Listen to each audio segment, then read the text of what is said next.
शांति। 11 अगस्त 2023 साकार मुरली। मीठे बच्चे, अभी तुम कौड़ी से हीरे जैसा बन रहे हो।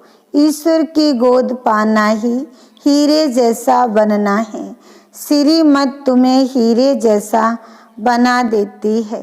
प्रश्न, सत्य में किसी को तो ताउसी तख्त बादशाही और किसी को दास दासी या प्रजा पद मिलता है, इसका कारण क्या है? उत्तर, सत्य में ताउसी तख्त उन्हें मिलता जो संगम पर ज्ञान सागर की पढ़ाई को अच्छी रीत पढ़ते हैं और धारण करते हैं। ज्ञान रत्नों का दान कर बहुतों को आप समान बनाते हैं और जो गफलत करते हैं, दे अभिमान में आकर हंगामे मचाते हैं, उन्हें प्रजा में पद मिल जाता है। पढ़ाई पर ध्यान न देने वाले ही दास दासी बन जाते हैं। ओम शांति। कौड़ी से हीरे जैसा बनने वाले शिकिलदे पुरुषार्थी बच्चे ये जानते हैं कि माया का तूफान लगता है। बच्चे कौड़ी से हीरे जैसा बनने का पुरुषार्थ करते हैं, परंतु श्रीमत पर न चलने के कारण फिर से माया का तूफान लगने से ज्योति बुझ जाती है। इस पर भी गीत है। बच्चों को अब मालूम पड़ा है कि हम सो पूज्य देवी देवता थे। ये आत्मा सुनती है। बेहद के मोस्ट बिलवेट बाप द्वारा उनकी ये महिमा गाई जाती है। वे ऊंच ते ऊंच भगवान हैं। सारी सृष्टि में उनको ही याद करते हैं, क्योंकि इस दुनिया में तो बरोबर दुखी दुख है। ऐसा मत समझो कि सब मनुष्य बेसमझ हैं। समझते भी हैं कि प्राचीन भारत बहुत ऊंच था और सभी खंड अथवा धर्म थे नहीं, इसलिए भारत को प्राचीन कहते हैं। इतना समझते हैं, परंतु वह कैसे हुआ, कब हुआ? भारत फिर हीरे जैसा कब और कैसे बनेगा, यह नहीं जानते। अभी तुम बच्चे सम्मुख बैठे हो और जो परदेश अर्थात बाहर सेंटर पर रहते हैं, वे भी सुनते हैं। हीरे जैसा बनाने वाला बेहद का बाप कहते हैं, ये तुम्हारा अंतिम ईश्वरीय जन्म है। जबकि भगवान बैठ हीरे जैसा बनाने के लिए तुमको पढ़ाते हैं, तो ऐसे बाप का कितना रिगार्ड रखना है। सत्य बाप, सत्य टीचर, सत्य गुरु का रिगार्ड रखा जाता है। बाप कहते हैं, बच्चों को सुख देने वाला मैं ही हूँ। इस समय तुम बच्चों को सुख देने के लिए आकर अपनी मत देता हूँ। भगवान ने जो श्रीमत दी थी वह फिर मनुष्यों ने गीता में लिखा है, परंतु यथार्थ नहीं। अब यह तुमको ऊंच ते ऊंच हीरे जैसा बनाते हैं। स्वर्ग में तो तुम ही आ सकते हो ना। यूं तो सारी दुनिया की आत्माएं बच्चे हैं बाप के। प्रजापिता ब्रह्मा तो है ना। इस समय शिव बाबा के पोत्रे कहलाते हो, फिर पर पोत्रे तर पोत्रे भी कहलाते हो। वृद्धि तो होती जाती है ना। वास्तव में सभी का रचयिता मैं बाप ही हूँ। पूछते हैं ना कि तुमको किसने पैदा किया, तो कहते हैं अल्लाह व खुदा ने। इतना समझते हैं, परंतु कैसे पैदा करते हैं, कैसे इतना सब वृद्धि को पाते हैं, ये कुछ भी नहीं पता है। ये तो तुम जानते हो कि सत्य में बहुत थोड़ी रचना होती है। जरूर रचयिता भी होगा जो नई दुनिया रचते हैं। नई दुनिया में देवी देवताएं पद प्राप्त कराते हैं, तो जरूर पुरानी दुनिया का विनाश भी कराते होंगे। ये कोई भी नहीं जानते। अथाह किताब शास्त्र आदि लिखते हैं, समझते हैं ये फिलॉसफी के शास्त्र हैं। फिलॉसफी ज्ञान को कहते हैं, परंतु यह किसको पता नहीं है कि ज्ञान सागर तो एक ही परम पिता परमात्मा है। तुम इस द्वारा नॉलेज पाकर हीरे जैसा बनते हो।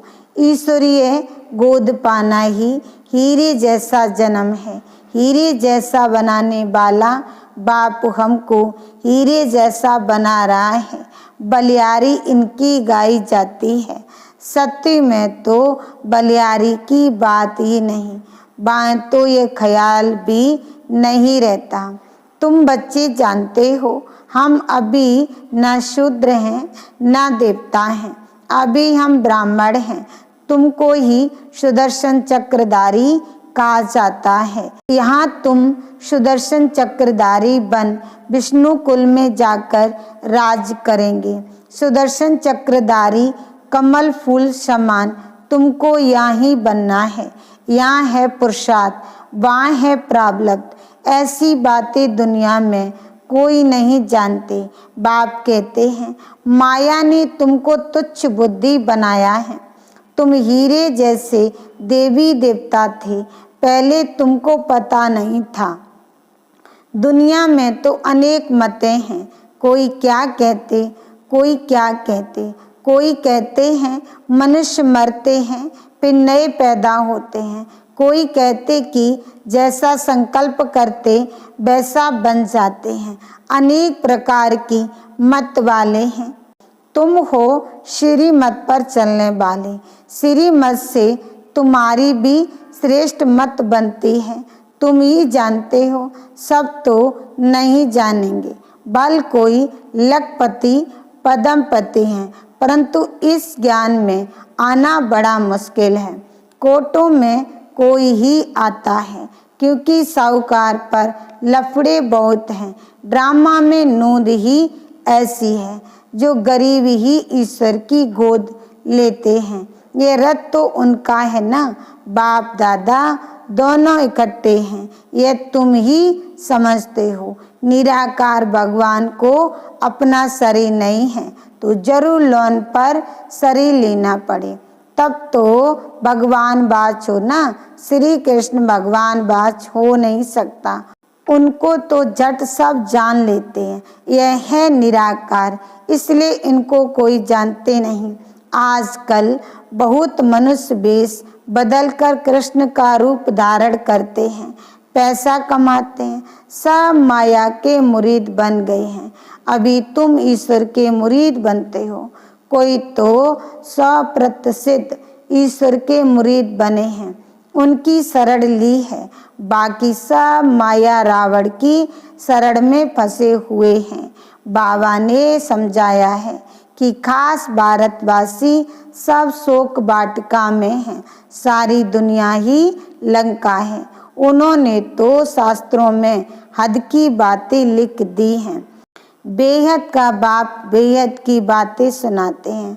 तुम जानते हो कि अभी हम ईश्वर की गोद में आए हैं, फिर हम नई दुनिया के मालिक देवी देवता बनेंगे। वहाँ माया होती नहीं है। सूर्यवंशी चंद्रवंशी बड़े साहूकार होते हैं, फिर जब वैश्यवंशी बनते हैं तब हीरे जवाहरात के मंदिर बनाते हैं।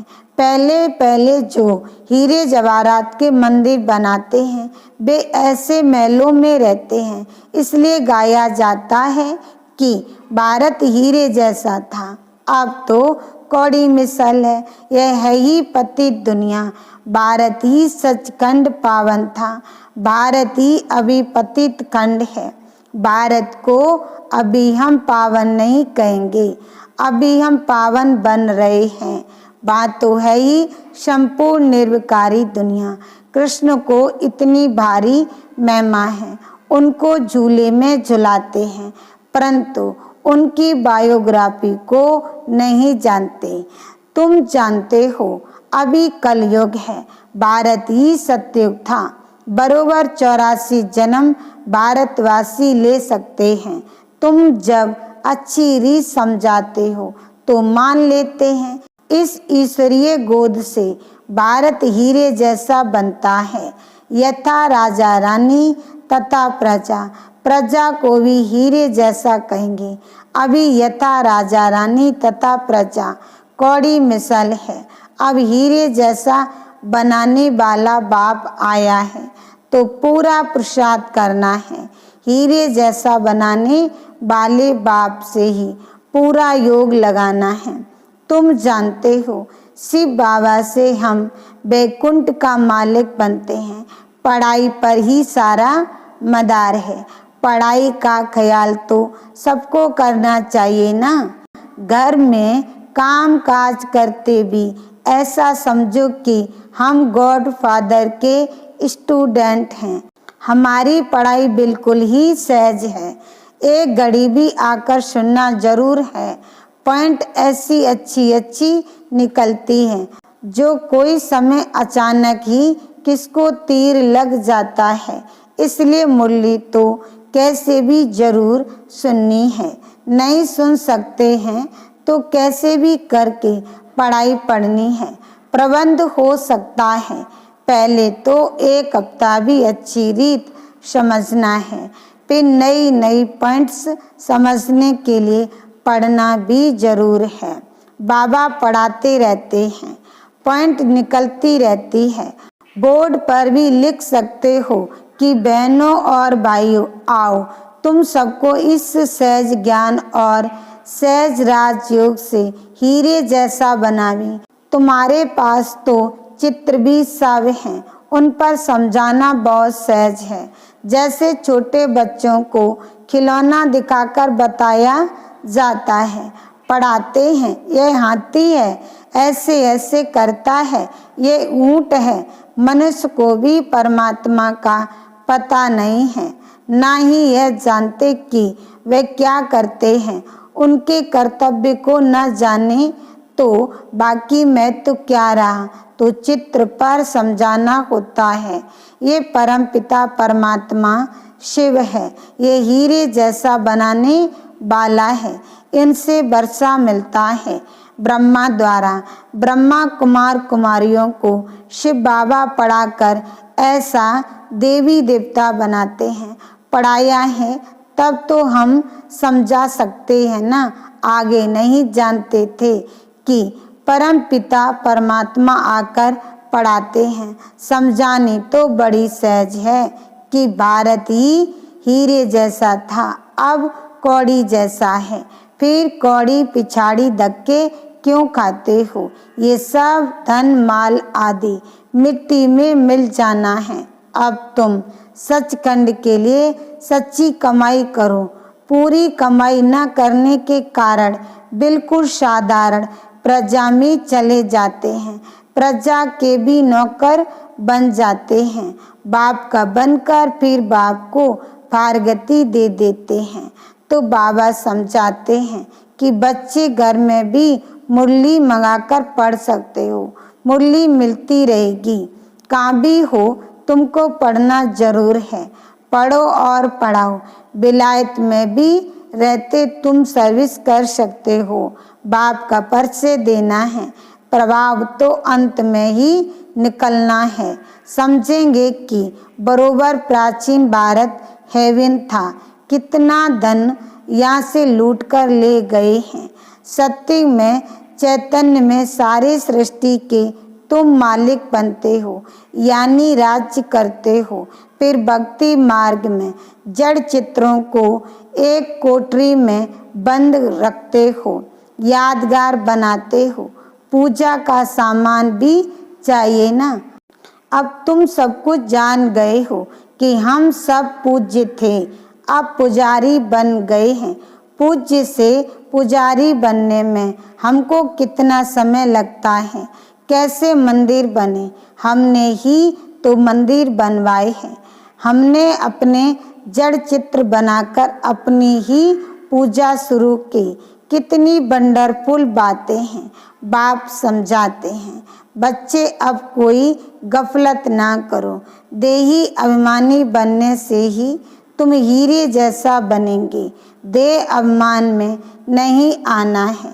देह अभिमान में आकर बड़े बड़े हंगामे मचाते हैं। तो अपनी भी सत्यानाश और औरों की भी सत्यानाश करते हैं। एक ही ज्ञान सागर से कोई तो पढ़कर तौसी तख्त पर बैठते हैं और कोई दास दासी। देखो लक्ष्मी नारायण स्वर्ग के बादशाह थे, कितनी उनकी महिमा पूजा होती है, मंदिर बनाते हैं। अब तुम जानते हो कि हम फिर से सूर्यवंशी लक्ष्मी नारायण बन रहे हैं, फिर सूर्यवंशी से चंद्रवंशी में आएंगे। राजाई लेना कितना ऊंच पद है, पुरुषार्थ ऐसा करना और कराना है। अगर कराना नहीं जानते तो गोया पुरुषार्थ करना ही नहीं सीखे हैं। आप समान नहीं बना सकते तो राजा रानी बन नहीं सकते।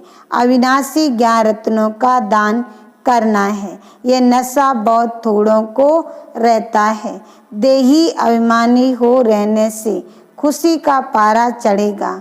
मम्मा बाबा को देखो कितने ख्यालात रहते हैं। बाप को तरस पड़ता है कि इस बच्ची को मार मिलती है तो कैसे बचाया जाए। एस्लम देने में कितने हंगामे हैं। सर्वशक्तिमान शिव बाबा द्वारा भारत को हीरे जैसा बनाने की लॉटरी मिलती है। यहाँ तुम सम्मुख सुनते हो, अच्छा लगता है। बाबा डोज चढ़ाते रहते हैं। बच्चों को कदम कदम श्रीमत पर चलना चाहिए। अच्छा मीठे मीठे सिकिलदे बच्चों प्रति माता पिता बाप दादा का याद प्यार और गुड मॉर्निंग। रूहानी बाप की रूहानी बच्चों को नमस्ते। धारणा के लिए मुख्य सार पहला पॉइंट, सुख देने वाले बाप टीचर सतगुरु का रिगार्ड जरूर रखना है। उनकी मत पर चलना ही उनका रिगार्ड है। दूसरा पॉइंट, घर का काम काज करते स्वयं को गॉड फादर का स्टूडेंट समझना है। पढ़ाई पर पूरा ध्यान देना है, मूल्य मिस नहीं करनी है। सचखंड के लिए सच्ची कमाई करनी है। वरदान, पास्ट प्रेजेंट और फ्यूचर को जान माया जीत बनने वाले मास्टर त्रिकालदर्शी भव। सार में कहा, जो बच्चे तीनों कालों को जानते हैं वे कभी भी माया से हार नहीं खा सकते, क्योंकि वर्तमान क्या है और भविष्य में क्या होने वाला है दोनों ही त्रिकालदर्शी आत्मा की बुद्धि में स्पष्ट रहता है। क्या हूँ और क्या बनने वाला हूँ, वर्तमान और भविष्य दोनों का उन्हें नशा रहता है। उसी नशे की खुशी में उड़ते रहते हैं, इसलिए उनके पांव धरनी से ऊंचे होते हैं। वह दे के संबंध दे के पुराने पदार्थ की आकर्षण में नहीं आते हैं। स्लोगन, जिनके पास सरलता का गुण है उनके लिए संगठन में चलना बहुत सहज है। ओम शांति।